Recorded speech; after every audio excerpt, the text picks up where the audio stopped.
বিশেষ করে আমাদের এই পাক ভারত উপমহাদেশে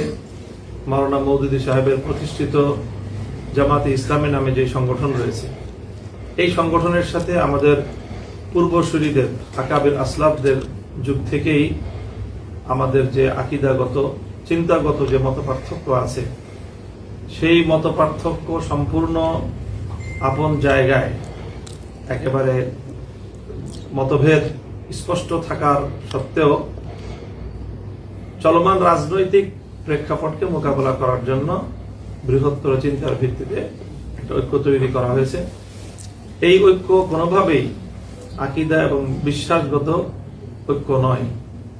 আমরা দ্ব্যর্থহীনভাবে